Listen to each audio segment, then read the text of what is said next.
Good evening, everyone. Tonight is the Town Council Special Meeting, Tuesday, February 9th, 2021, via GoToMeeting. And the one and only agenda item tonight is the presentation of the 21-22 Town Manager's proposed budget and the Board of Ed proposed budget. Just real quick before I turn it over to Carl, all council members, this is presentation only. So no questions, no comments, nothing from council members tonight. We're just here to listen, take notes, and then we can discuss everything at the workshops coming up. So I just want to make sure that we're on the same page there. So once I turn it over to Carl, let's all just go on mute and then we can let them present. How are you, Carl? All right, so this is going to be, the process tonight is going to follow pretty much what we've done last year, where the manager presented the overall budget, because the council is now fulfilling the role of Board of Finance and Board of Selectmen under the new charter. So try to give you in this presentation an overview of both the town side and the Board of Ed side with some information on revenue, and the Board of Education through the superintendent and the board chair will provide a brief overview on education. After that, we will be diving into the details of the budget during the workshop sessions, which will be starting next week. So with that, the only other item of note at this point is Mary did send out a corrected electronic copy of the budget. What is different in that electronic copy is the analysis in the budget message, as well as the summary sheet. The budget master document did not have a corrected Board of Education number until this morning. So all of the work that I had done putting together the budget message for you needed to be updated, reflecting correct numbers for the Board of Education. So tonight starts our conversation.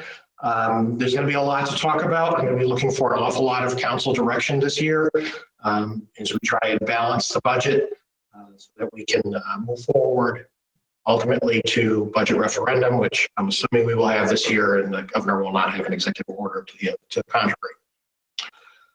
So as I noted last year, the budget is at its core a priority setting process.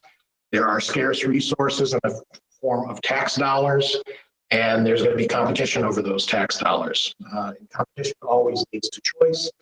What I've given you is one set of choices, one set of priorities, but ultimately the council will have to craft what its priorities are going to be as a body. The document you have contains the best information available as of this date. Certain assumptions are in a state of flux. The governor is going to be releasing his budget tomorrow, of which of significant note is where municipal aid is going to come in, as that has a significant impact on the town's budget, particularly education cost sharing grant.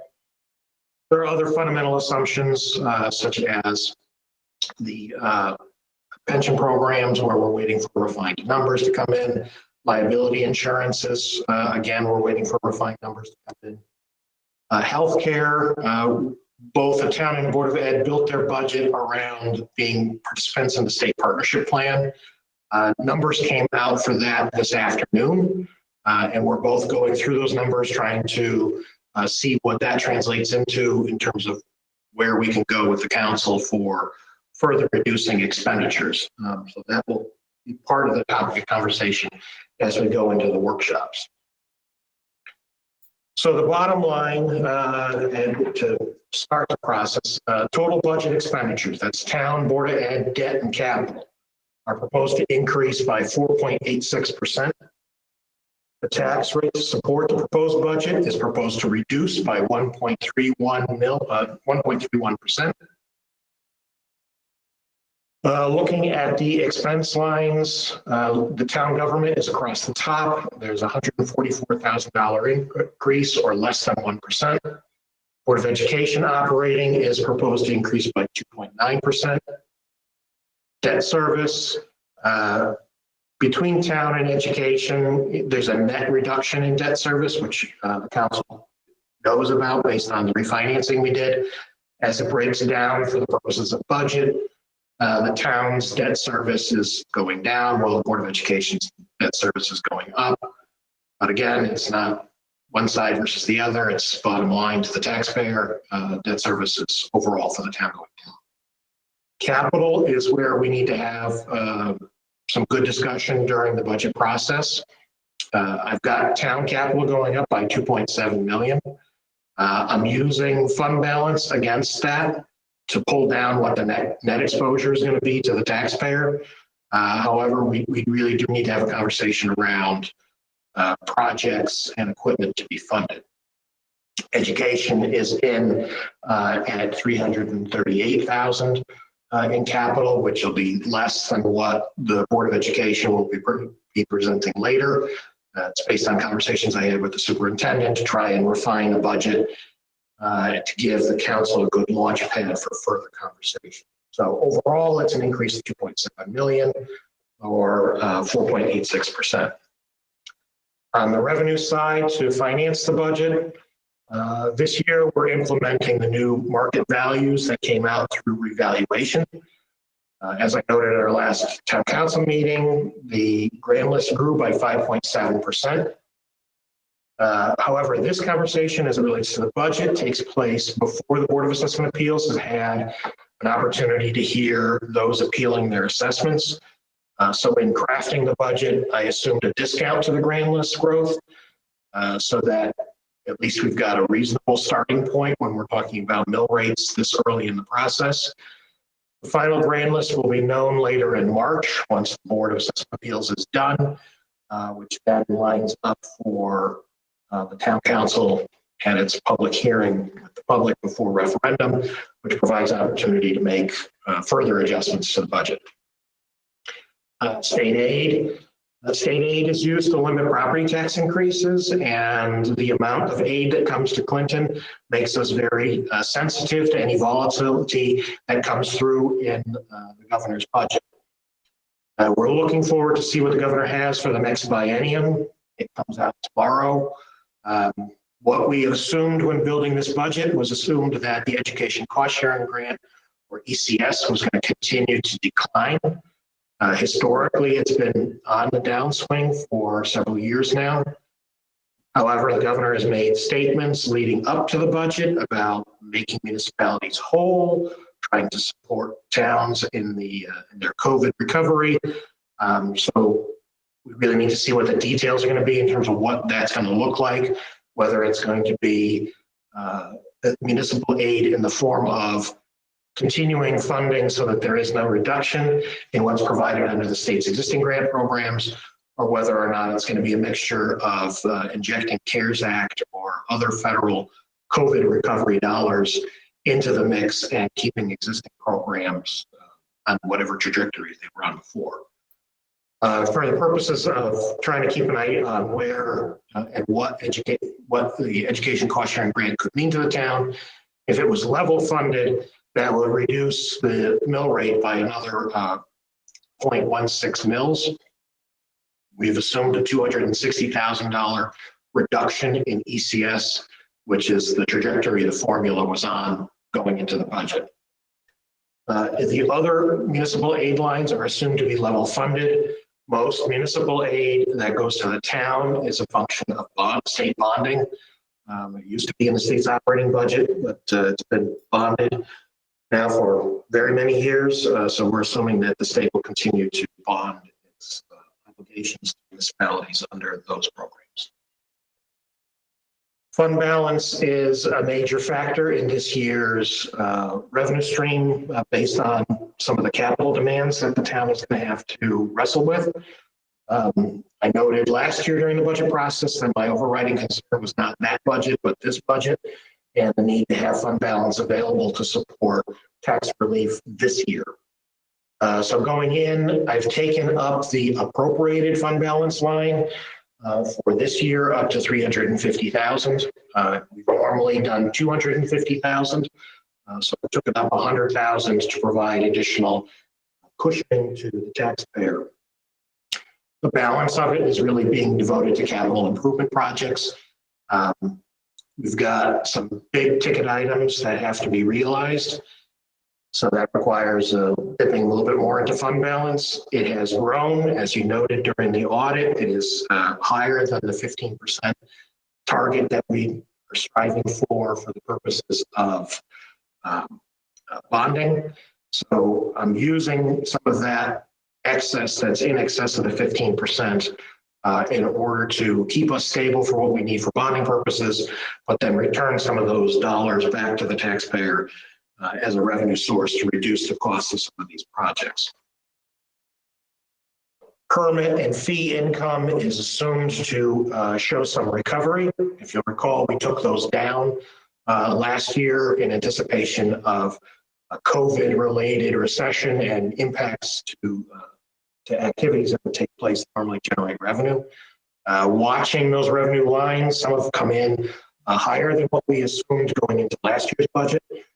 So we've realized that we can take some of those revenue streams up to have a partial revenue recovery. It's not back up to historic highs yet.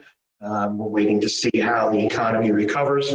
Obviously, there's some confidence that needs to be built into the local economy as well as the state economy coming out of COVID now that vaccinations are starting to move forward. The town side of the budget. So on the earlier slide, the town's budget is proposed to be funded at a $16.6 million level, or an increase of almost 0.9%. I've already cut $315,000 out of the department requests going into this process. They weren't easy cuts, but there are reductions were taken already. Some of the factors that are pushing on the budget, we're assuming an increase in the tip fee to MIRA for solid waste. State's policy discussion in terms of what the future of solid waste is going to look like has a number of bills attached to it, working their way through the General Assembly. It will take time to pass bills and implement them in order to have something that's going to deliver any kind of difference or significant savings in solid waste. So we've assumed that there will be an increase coming from MIRA. Senior services have been added. The council approved the work of the Senior Resources Study Committee, which had a part-time person to be hired as a senior services coordinator. So the budget includes that. That's an increase in FTE, but I've reduced total full-time equivalents in the budget. There's a painful cut that I made in one full-time equivalent, but that allows for some of these others to be added. The net is a total reduction on the town side in terms of our FTEs. And operational uncertainty remains with the pandemic. There's certain assumptions that cause negative impacts to the budget. Continued voting like there was in the presidential election by mail is believed will increase some of our costs as we go forward, and that is allowed as a way to vote. We're not sure how many training programs and the like are going to continue virtually via computer, or whether they will return to normal in-person arrangements. So there's a certain degree of uncertainty around some elements of the budget based on what's going to happen coming out of the pandemic, which hopeful will be as we get into the next fiscal year. So looking at the town's total spend in different categories, I've taken different parts of the town budget and lumped it into different groups. So the government administration, which is an awful lot of the town hall services, some of our outside relationships are proposed to decrease. Land use and development is also proposed to decrease. There's an increase under protection and emergency, which is police, fire marshal, emergency management, and the like. Public works has a reduction. Recreation and human services has a proposed increase. Some of that is attributable to the senior services component. Library is coming in at a 0% increase, and insurance and benefits, as of the time putting the slide together, was going up by 3.6, almost 3.7%. But again, once we're finished with the healthcare analysis, hope to be able to pull that number down. We're still waiting on some of the liability lines, particularly police liability.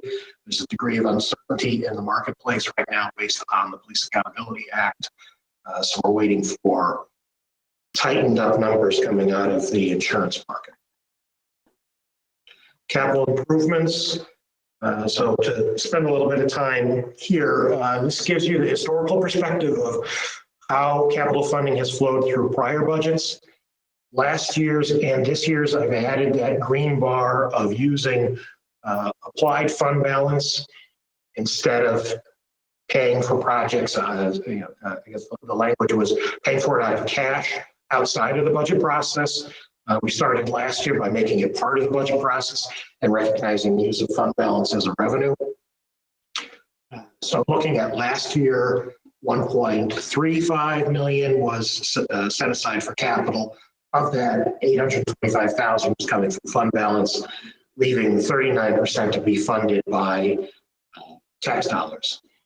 This year, the total proposed spend is a little over 3 million, with close to 2.3 coming out of fund balance, leaving 26 to be spent for or supported by tax dollars.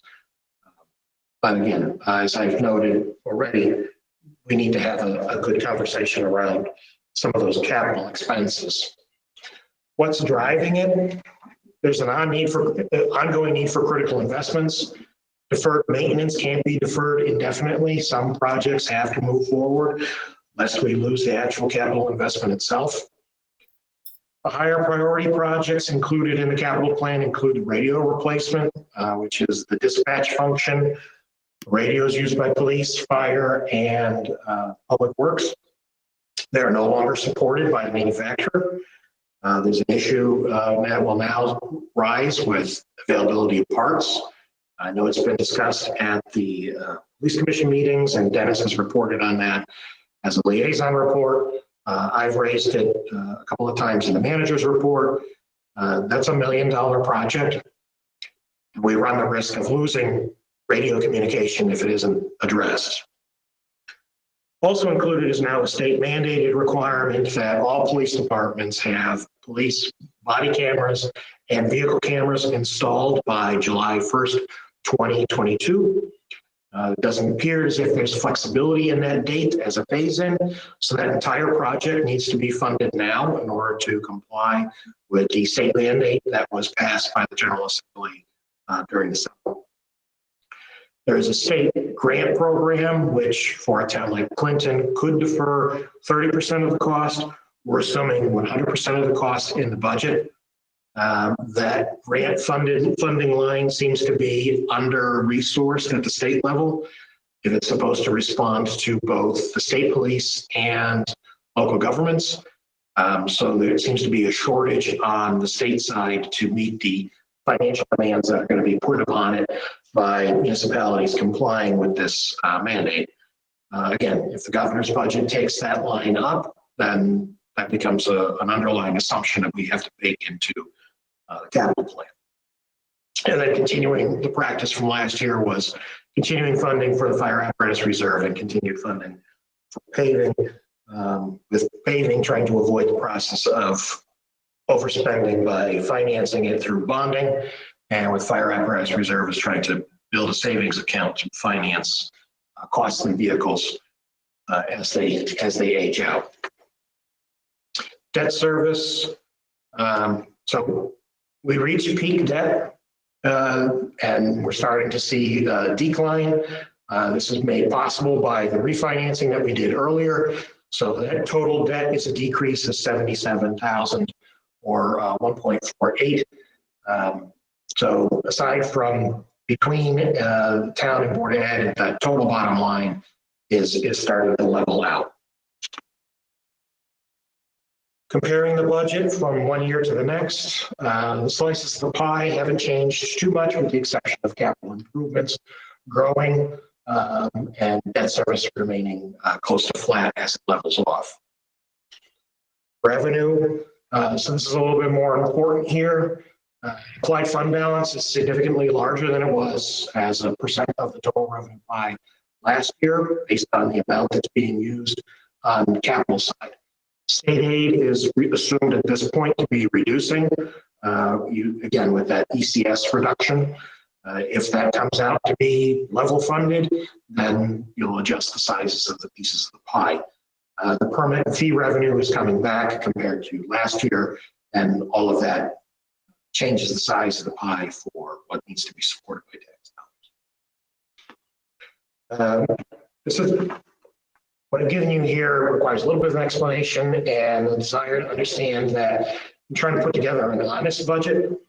I know there is this desire to look at the budget as a pure game of percentages, of which it's not, and the percentages that are being looked at are the rivalry between the town and Board of Ed, as opposed to trying to look at the real driver, which is the mill rate and what the taxpayer has to focus on.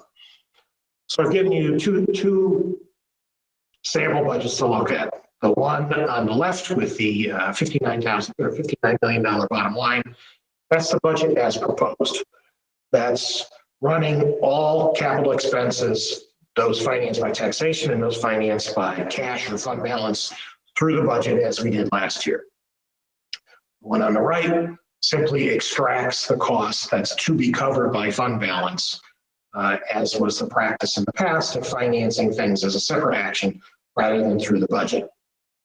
The bottom line of the spend changes, and if you want to play a game of percentages from an optics standpoint, the column on the right looks better visually. However, you're still spending the same amount of money. It's just one process before referendum and the other process outside of the budget.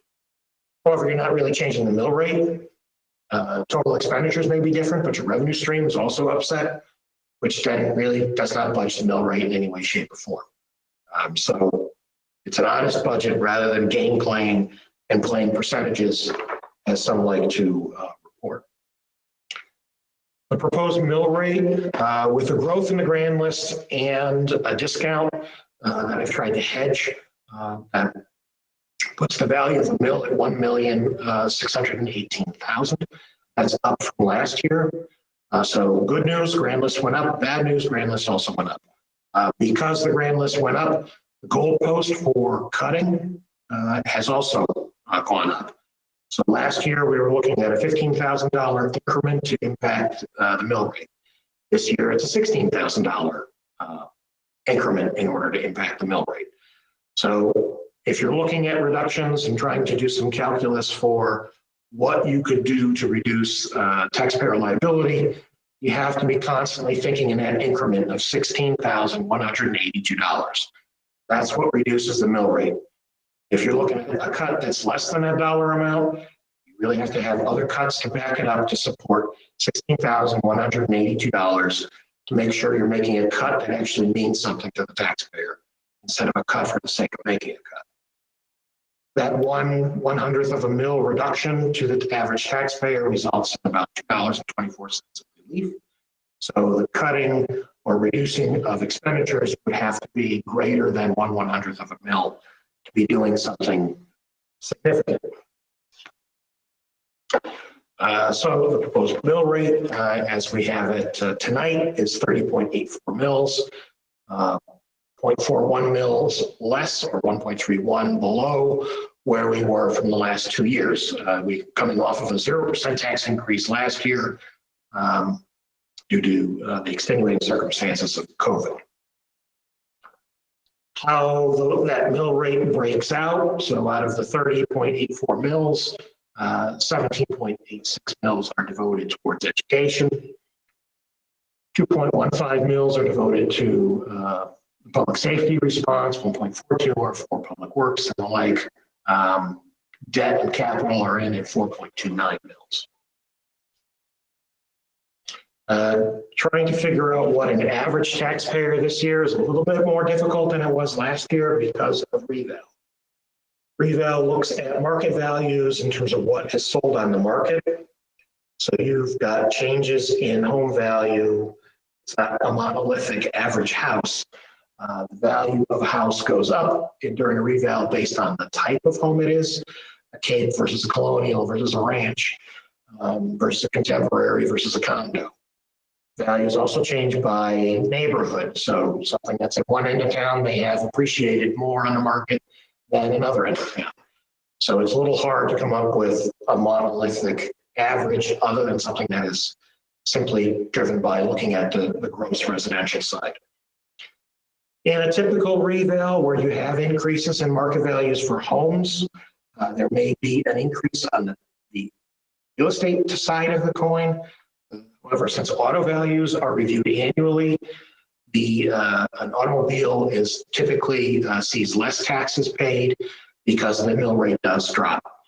So it would have been a good year from a tax perspective to have a new car because you would be taxed at a lower mill rate than you were last with your year prior. So trying to identify that statistical average rather than what we did last year. The average is up a little bit higher, and then breaking down that tax bill. So the average taxpayer having a $6,900 tax bill, close to $4,000 of that is devoted to education expense.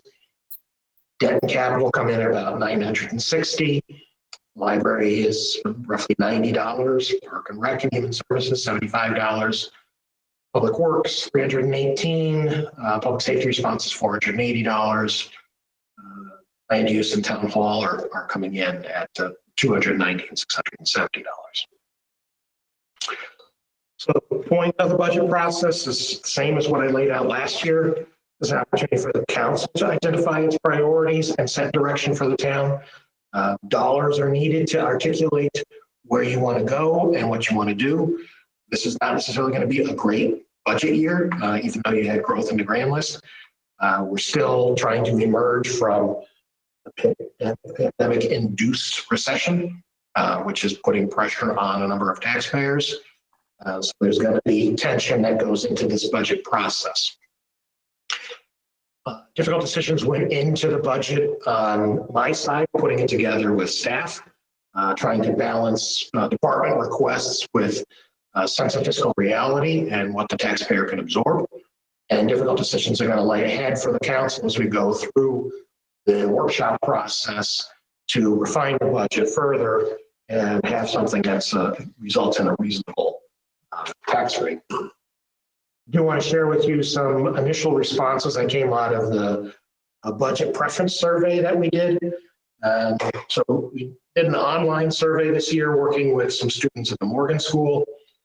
156 responses came in, which not bad. We would prefer to have a little bit higher response rate, but the majority of respondents found town services either very important or important. The services that were described as very good from a quality standpoint was led by fire protection, library, police, and public works, rounded out those that were viewed as being very good. However, when asked to put a rank preference to services, the number one service was education, followed by fire, police, and public works. So a little bit of difference when the public was asked to put it in rank order. As it relates to spending, the majority of respondents prefer to see no change in spending. Support for budget options that they were given. There's a high response to reduce capital spending, a high response to increase fees for services, and a high response to cut services that only benefit small groups. Looking at other permutations in terms of budget preference, reducing services to prevent a tax increase came in at 63% of respondents. Maintaining services with taxes at or below the rate of inflation came in at 39.5%. And then slightly higher taxes for service improvements didn't have that highest support level. Again, suggesting continued conservative budgeting, continued tight budgets, which has been the hallmark of what's happened in the past, and clearly, at least out of these respondents, gives you an idea of where people's attitude is towards the budget and what their stomach is, as well as what they value and what they see as a good value for their tax dollars in terms of the services that are delivered. So with that, I am done for right now, for my part with the budget, and hand it over to superintendent and board chair to go through their deck on the Board of Ed side of the budget.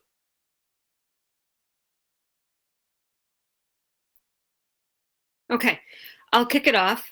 Can everyone hear me? I've been like in Zoom, like I've been on Zoom classes all day today, so I have to check in with everyone. Thank you so much for having us. As I've shared, many times over the years, this is probably the most important collaborative process that we get to engage in. The Board of Ed has the responsibility of figuring out and making decisions about what our district needs to be adequately funded, which is our statutory charge, but we really kind of rely on this collaborative relationship to give us lens and insight into the financial picture, the financial landscape of the town, and what, how we fit into the bigger picture. So I greatly appreciate the opportunity to come and share the product of our work over the month of January. And we look forward to continuing our collaboration starting on February 23rd. And I'll turn it over to Mary Ann. Good evening, everyone. Can everybody hear me? Yes, and you can see the screen, I assume. Thumbs up. It's a pleasure to meet with you tonight, and I thank you for the opportunity for Erica and I to present a brief overview. Slightly different approach this year, with tonight being invited by Carl to present that slightly smaller overview, as well as share with you our budget book, which I think all of you have been able to receive, and followed with a session, a workshop, a town council workshop on the Board of Ed budget on February 23rd. So I appreciate your time tonight, and we're going to walk through just some really high-level highlights of the drivers of the Board of Ed budget, and then follow up on the 23rd, I think really being able to answer questions that you have. I'd like to just emphasize with many of the things that Carl said and Erica alluded to, that this is a collaborative work in process, and we know the hard work that the town council has to do over these next several weeks and months to bring a prudent budget to the voters and taxpayers. So let me share tonight where we are at the result of our efforts, starting at the beginning of the year in October to the point where the Board of Ed approves a budget on February 3rd. So as we do with all things, we are really driven by this mission in our district. Our goal is to empower learners to embrace and influence the future with courage and compassion. And that resonates with all of the decisions we make about programming and budget expenditures. So I just want to share quickly that the board does have a strategic plan that was developed. This is year 3 of that plan, and we would, if we weren't in the middle of a pandemic, be much further along in our new planning for a strategic plan for the district. But right now, we look at many of the strategic priorities we had this year to finish out our plan have been somewhat delayed or put on hold as we address the needs of students in the pandemic. So while we've continued some of the work, many of these things will progress into next year as we develop that next set of priorities for the next several years. So these priorities and our current strategic plan really guided the decision-making in our budget. And the first 2 are all about our students. They are our primary priorities to provide personal learning experiences and make sure all of our students are able to achieve academically. Priority 3 is really what learning, and we've learned this in the pandemic, is all about: providing strong learning communities with social emotional supports for our students so that they can become who they're going to be and have opportunities to engage in ways that build their confidence and truly empower them to embrace and influence their future. And then the last 2 are really about community connections and really doing everything we can as a district to ensure that we're maximizing efficiencies. We're looking for cost effectiveness in the delivery of our programs so that our dollars can be focused on our first 2 priorities, which is all about our students in our classrooms. Always in the budgeting process, finding that balance and prioritizing the needs of students and how we support those needs operationally is the struggle of a budget. And we've been working through that The baseline of this balance is our school and our district operational costs. It does cost to run a district, and that's where we really look closely for efficiencies. And it all supports the two top priorities, our student academic needs as well as their social emotional needs. So as we went into our budget focal areas this year, clearly we are strongly impacted by the pandemic and are working now to address and consider how we will continue to support students, hopefully as we transition back into a more normal schooling experience, both this spring and in the fall. And so the impact of the pandemic on our students is critical for us to be able to address and to move forward in the next year or two as we try to recover. The social emotional impacts, you've heard me mention that already a couple of times, but that is a critical piece. We have strong staffing in our district that provide highlighted programming that's been lauded and recognized throughout the region. And those social emotional supports are critical in this budget. We need to be able to welcome our students and staff back next year and build throughout the year to rebuild those student communities, to build confidence and trust in our students and in our staff as we return, hopefully, to normal schooling. And then the last bullet on here is curriculum implementation. It is about the student experiences. We have these three things were part of our strategic plan. In this current year, there was money to support the implementation of our early literacy at Joel. There's some dollars in next year's budget going forward to implement that, as well as our middle school math and middle school social studies programs. So those things are ongoing, but they will be continuing next year, and you will see that there is some support embedded both in professional development and in some materials.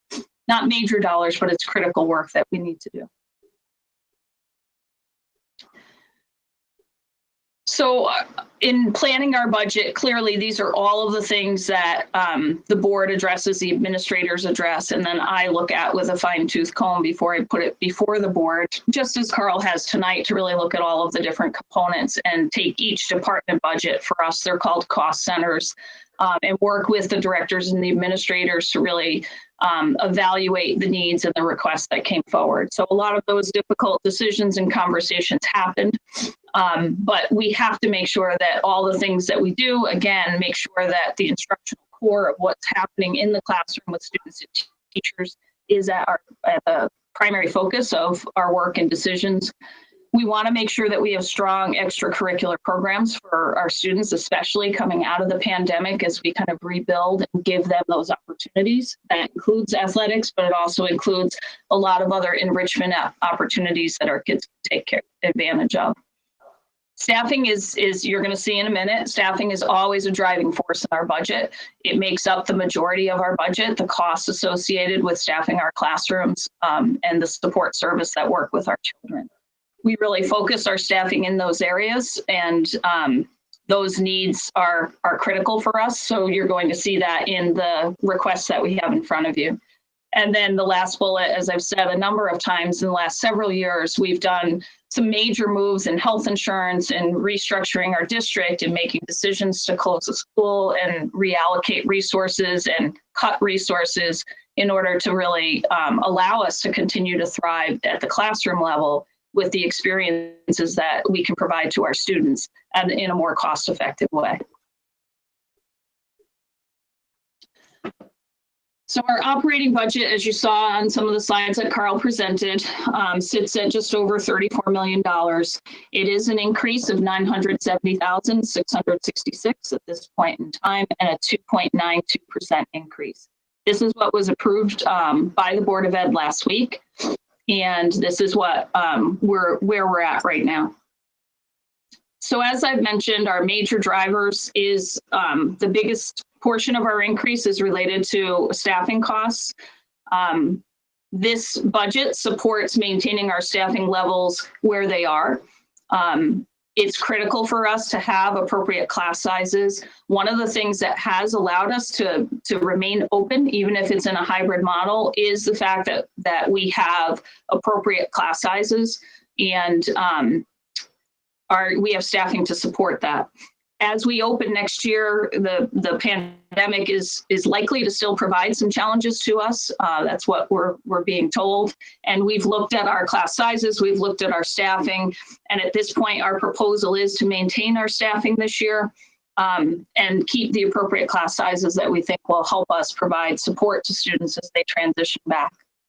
It also provides for the needed support staff. We have strong staff in our school psychologists, our social workers, our counselors, and we know that that's a critical piece for our students. So this budget supports the current levels of that staffing, and we believe that it is our staff and it's the ones working with our students that really will help most in our recovery and helping our students to gain and to move forward, especially in the case of any regression that they may have experienced in this past year.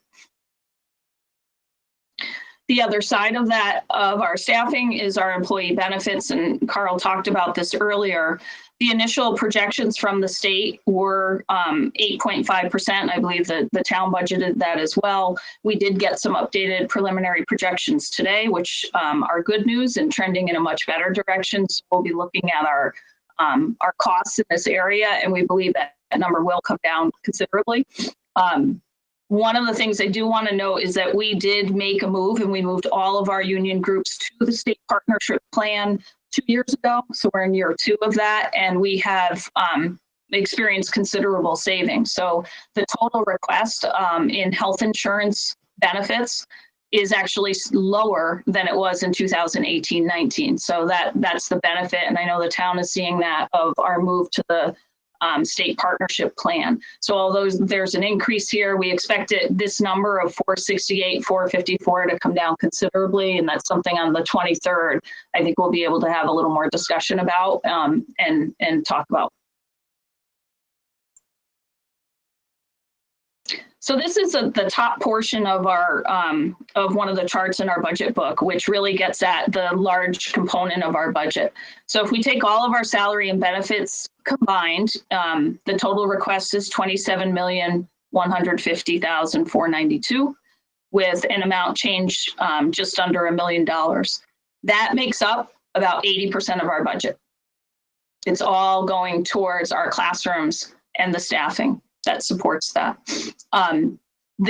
Every other budget category, our object categories, amounts to 7 million, just over 7 million. And when you take all of those together, this is where those efficiencies and the cuts and the trade-offs happened at the administrative level to really, basically it's a net decrease in all of those object accounts. Those objects together make up 20% of our budget, and you can see the total there. So I'm not going to go through every single category. All of this information is in our budget book. I'll review that towards the end on my second to last slide. But I do want to, I did kind of visually put this into 2 slides. One represents the larger object categories that take every line item in each of the cost centers and pull them together under these categories to represent where our increases are. And then these are offset, because remember, there's a net decrease in all other budget categories other than staffing and benefits.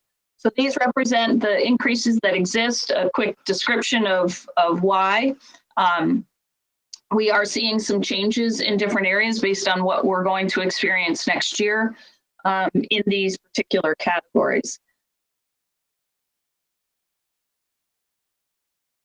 We also have a number of object categories that are decreasing, and I will highlight in particular the tuition line item. That tuition line item is often a third major driver of our budget. It relates to students who need to receive their education outside of Clinton, and this year we're seeing a decrease in that amount. And again, this information, there's a particular page in our budget that details all of the information related to it, but we are seeing a decrease of over 100,000 in the need for out-of-district placements and tuition, and a little bit of a decrease in the Hvac technical school and magnet school choices of kids. So those 2 things together amount to that decrease. And then you can see a few other areas where there are some other adjustments. So again, all of those object categories other than salary and benefits really results in that net decrease to offset. So this is where the board approved the budget at this point, and we know there are some areas that we think we can make some further movement in that we'll discuss and talk with Carl about and propose to the town council as we go forward, especially in that area of health insurance and employee benefits. I wanted to just briefly, Carl talked a lot about capital and where some of the pressures are. He's already kind of made an adjustment after some conversations we had about this. So the original capital budget request that was approved by the Board of Education, it's put together by the key staff that work in these areas. It goes through a building and grounds subcommittee of Board of Ed members, and we work on that through the summer and into the fall, and then it gets approved at our board meeting in November. And so this was the approved amount. It is a small reduction from last year's requested capital and final capital. And I just shared a slide that really looks at where those capital budget requests are. A lot of our capital budget is in technology. We have replacement cycles for our laptops and our Chromebooks for students. And then we also have a small amount in for district server replacement to maintain our district network. At Joel School, we have a public announcement system that is very antiquated. We've been working on it over the last several years to pair it with some of our safety and security systems.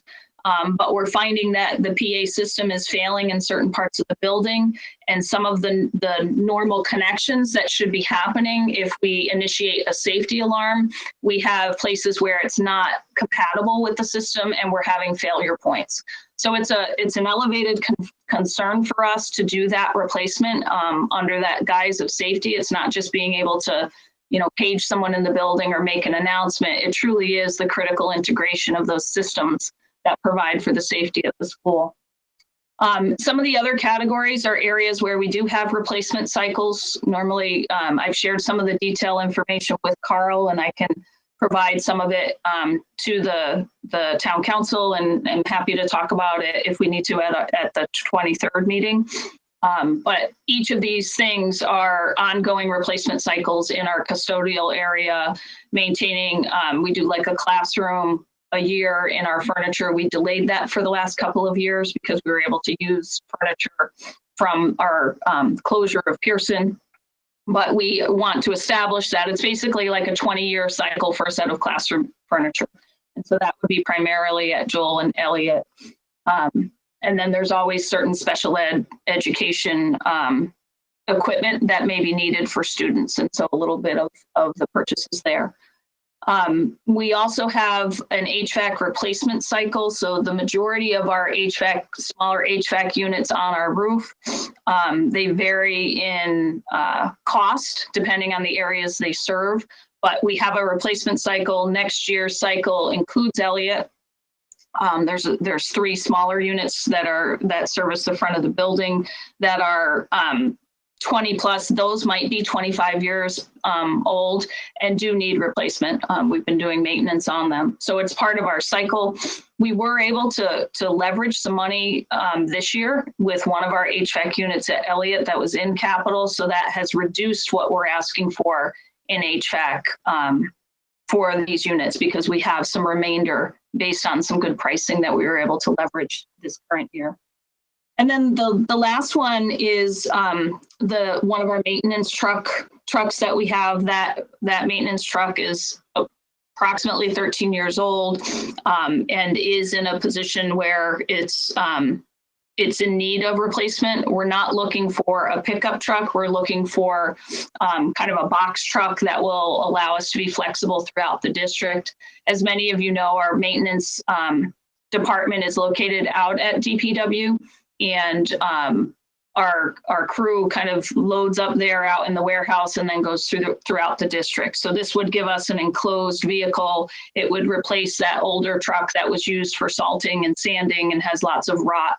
And so we're in a position where that has been in our capital 10-year plan, and this is the year that it came into replacement. So we have that in the proposal as well.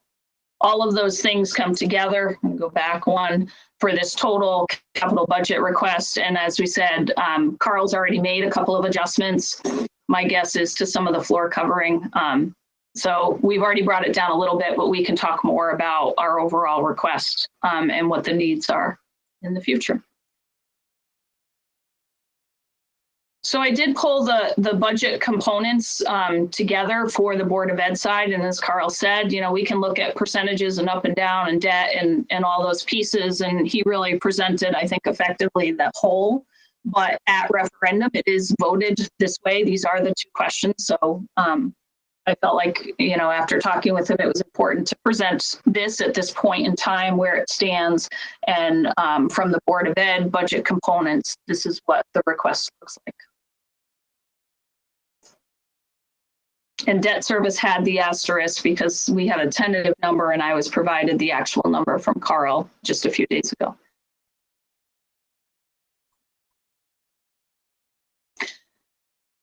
So there's a lot of detail in our budget book, and that budget book is available, I believe Mary said, on the town website. It's linked there, but it's also linked to our Board of Ed webpage. I know a hard copy was provided downtown. I think you all have it. And I just want to highlight that each of these different areas within the budget book, if you look at the table of contents, you can pretty quickly find the information that you may be interested in. So the background has some generalized information about our goals and who we are. Enrollment and staffing is laid out in detail. So we do have our projected enrollments. We have our projected class sizes. We include the FTE or full-time equivalent, which means basically the number of teachers, full-time teachers or partial. And that's trended over several years. So you can see in each of the departments, in each of the schools, exactly how many staff are in each position. It's one way to look at it. In addition, the non-certified staff is there by department and by school and cost center. The next section, request by object, is a good overview. I've created a kind of an explanation of those objects so that there's a little description of what each object contains, and then what might be driving either the increase or decrease in that. So that's a good place to get a good summary of some of the major components in the budget. And then following that is the request by cost center, which is the line item detail for every one of the cost centers. It gives the actual line item, what it represents. You can see trending over time, what was asked for in the past, and what we're asking for now, and percent change and dollar changes on those pages. That's also another place where you can see how many staff are requested. That corresponds, but you can look at it in two different ways. And then finally, the district information is probably a section that will be of interest. It does have the out-of-district tuition breakdown. So that's a place that I think we include because people have asked. It's a large dollar amount. And so you can see what's happening on that page. We include information about grant funding. So as we talk about ECS, that's one piece, but we've been able to leverage a number of grants that help support our programs. We have grant funding for our 2 preschool programs at Joel. We had a grant that we received this summer towards STEM education. We bought some equipment. We have grants that we received this year to support us in our pandemic planning and with some of the retrofit and cleaning supplies and things we needed to reopen. So all of that information is there with descriptions and dollar amounts, as well as the current grants and what staff is supported by that. So I think that's a place to take a look if you have some questions. And then we also have information about our capital budget, debt service, some trending, and then we close with our strategic plan at the very back of the book. So it's a wealth of information. I'm happy to guide or answer questions about any of it when we get there. And I would just like to take a minute to say I'm happy to answer any questions. If there are things that are detailed that you really want answers to that you're not sure, I'll be prepared to answer on the 23rd. I'm happy to field some of that ahead of time through Carl, or you can email Mary or Carl or myself directly, and I'll try and make sure that I have that. I do have, knowledge of the budget, and I'll be happy to discuss it with you on the 23rd and answer any questions you have. We realize that this is a work in progress. We realize the challenges.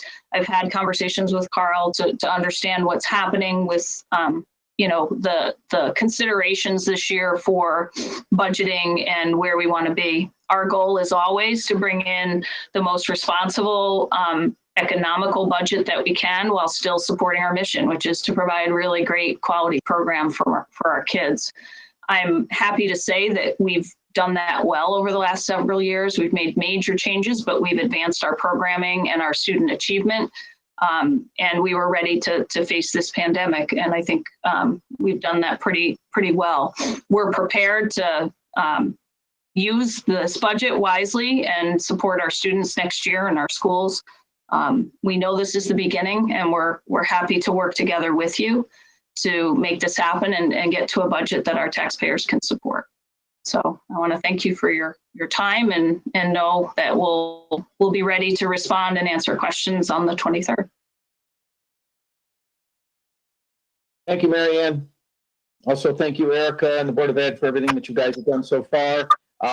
Just to follow up on Mary Ann's comments about questions, if any of the council members do have questions, why don't we just flow all those through Mary and Carl so that we all are going through the same avenue. So if any individual council members have any questions they would like answered prior to the 23rd, please submit those to Mary, and we'll go through Carl on that so we can deal with Mary Ann directly on that. So other than that, I guess we're all good. Again, thank you to Mary Ann, Erica, the Board of Ed, and to Carl for the information you presented tonight. And we look forward to the budget workshops going forward. Motion to adjourn? Thank you. Second? Discussion, all in favor? All right. Thank you again, everyone. Have a great night. Thank you.